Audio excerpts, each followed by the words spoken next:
Good morning, dear students. Welcome to Jatin Academy. Today in this class we will start chapter 13. Jack narrates his experience underwater from the novel The Coral Island. So let's get started. हम अगले 3 हफ्तों के लिए नाव बनाने में बहुत busy थे। Jack ने ज्यादातर काम किया। एक दिन पीटरकिन चिल्लाया, बस हो गया, जैक। चलो पहाड़ की चोटी की सैर पर, चलो शिकार पर। मैं बोर हो गया हूँ और मुझे एक्साइटमेंट करने के लिए कुछ चाहिए। क्या कहते हो? ठीक है, जैक ने कहा, पानी की फुहारों पर जाओ। याद रखें, पिछली बार आपको काफी ऊपर उछाला गया था। इस बार वे आपको और भी ऊंचा उछाल सकते हैं। क्या आप मजाक कर रहे हैं? जैक, पीटरकिन सीरियस था। हमें एक्चुअल में बदलाव की जरूरत है, मैंने कहा। उस हरी वस्तु का क्या जो हमने पानी में देखी थी? क्या हम वहां चलें? चलो पानी की शॉवर पर चलते हैं, जैक ने अनाउंसमेंट की। उसने अपना धनुष और बाण उठा लिया। अपना भाला लाओ, पीटरकिन। हम क्यूरियोसिटी से पानी के झरनों की ओर चल पड़े। वहां पहुंचने पर हम चट्टानों के किनारे पर पहुंचे और पानी में देखा। पीली हरी वस्तु अभी भी वही थी, अपनी पूंछ को इधर-उधर घुमा रही थी। हम सबने कहा, बहुत अजीब है। पीटरकिन ने कहा, मैं इसके माध्यम से अपना भाला भेजूंगा। जाओ लड़के, जैक ने कहा। भाला लेकर और उसे अपने सिर के ऊपर से पकड़कर पीटरकिन ने नीचे भेज दिया। यह हरी वस्तु के बिल्कुल केंद्र से होकर गुजरा, लेकिन तुरंत ऊपर आ गया। यह अननोटिसेस था और पूंछ अभी भी पहले की तरह चलती थी। वह जानवर बेरहम है, पीटरकिन ने कमेंट किया। मुझे इससे ज्यादा कोई लेना देना नहीं है। मैं हैरान हूँ, जैक ने कहा। हम नीचे गोता लगा सकते हैं और देख सकते हैं कि यह क्या है, मैंने सुझाव दिया। यह निश्चित रूप से शार्क नहीं है। एक अच्छा विचार है, जैक ने अपने कपड़े उतारते हुए कहा। मुझे नीचे जाने दो, राल्फ। जैक ने गोता लगाया। हमने उसे बहुत नीचे तैरते हुए देखा। वह हरी वस्तु पर पहुंच गया। अचानक वह उसके नीचे चला गया और हमारी दृष्टि से डिसअपीयर्ड हो गया। हमने अपनी सांस रोक ली। वह दोबारा पेश नहीं हुआ। मैं कभी नहीं जानता था कि वह 1 मिनट से ज्यादा पानी के अंदर रहे होंगे। मैं घबरा गया। कुछ तो हुआ होगा, मेरी आवाज कांप गई। अब 3 मिनट से ज्यादा हो गए हैं। पीटरकिन ने कोई जवाब नहीं दिया। उनके चेहरे पर चिंता साफ झलक रही थी।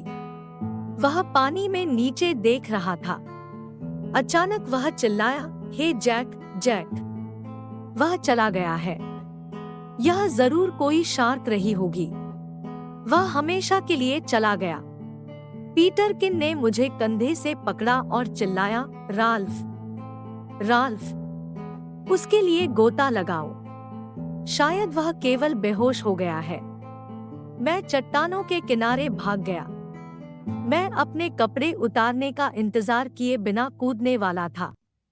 अचानक मैंने हरी वस्तु के बीच से एक वस्तु को ऊपर की ओर उठते देखा। यह जैक का सिर था।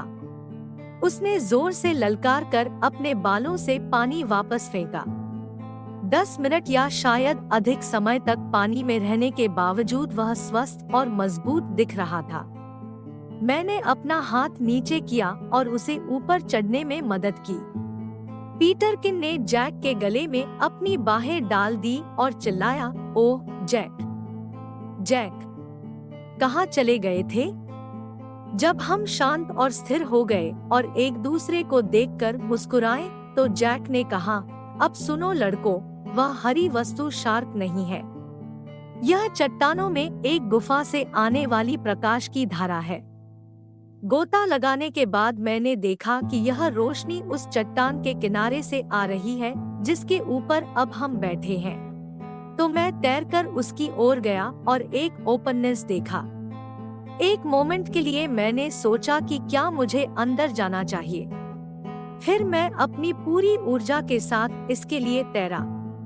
यह कुछ ही सेकंड में हुआ। तब मैं थोड़ा अनकंफर्टेबल महसूस करने लगा। मैं पानी से बाहर आ गया। मुझे कुछ राहत मिली और मैं फिर से अंदर चला गया। यह एक गुफा थी, बहुत अंधेरा था, लेकिन छत में चमकीली वस्तुएं थी। फिर मुझे लगा कि तुम दोनों मेरी चिंता कर रहे हो। So here I am. जैसे ही जैक ने अपना एक्सपीरियंस बताना समाप्त किया, मैं उसमें डूब गया। मैंने गुफा में बहुत अंधेरा पाया और कुछ भी नहीं देख सका। लौटने के बाद हमने काफी देर तक इस बारे में बात की। पीटरकिन ने अपने चेहरे पर फ्रस्ट्रेटेड एक्सप्रेशन के साथ हमारी बात सुनी। क्या बात है, पीटरकिन? मैंने पूछ लिया। तुम दोनों जल परियों की तरह बात कर रहे थे, लेकिन मैं नीचे नहीं जा सकता। यह बहुत बुरा है। जैक ने कहा, मुझे तुम्हारे लिए बहुत रिग्रेट है, पीटरकिन। लेकिन तुम डाइव नहीं लगा सकते। पीटरकिन ग्रोस एंड सल्की था। Some important questions and answers. Question: Who took on the majority of the work in building the boat?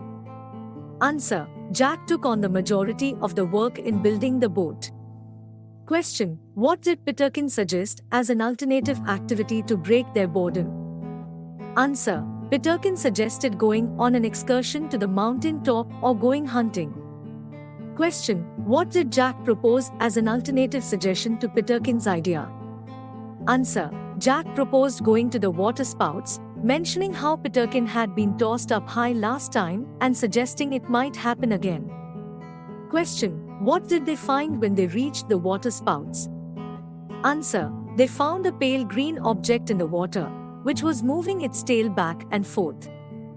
Question: How did Peterkin attempt to interact with the green object? Answer: Peterkin tried to spear the green object, but the spear passed through it without leaving any marks. Question: How did Jack respond to the situation with the green object? Answer: Jack expressed puzzlement about the green object and suggested diving down to investigate and see what it was. Question: What happened when Jack dived down to explore the green object? Answer: Jack reached the green object, disappeared below it, and did not reappear for several minutes, causing concern among his friends. Question: How did Jack eventually resurface after his extended time underwater? Answer: Jack's head emerged from the green object, and he flung water from his hair. Despite being underwater for a prolonged period, he appeared to be well and strong. Question: What did Jack discover about the green object after his dive? Answer: Jack realized that the green object was not a shark but a stream of light coming from a cave in the rocks. Question: How did Peterkin react to Jack's safe return? Answer: Peterkin threw his arms around Jack's neck and expressed his relief and joy at Jack's safe return. Question: Why couldn't Peterkin join them in exploring the cave underwater? Answer: Peterkin couldn't join them because he did not know how to dive. Question: How did Peterkin feel about his inability to dive? Answer: Peterkin felt frustrated, upset, and sulky about not being able to join his friends in exploring the cave underwater. Thank you for taking the time to listen to this content. If you found it valuable, please consider giving it a like and sharing it with others. Also, don't forget to hit the subscribe button on my YouTube channel to stay updated on future content. Your support means a lot to me. Thank you.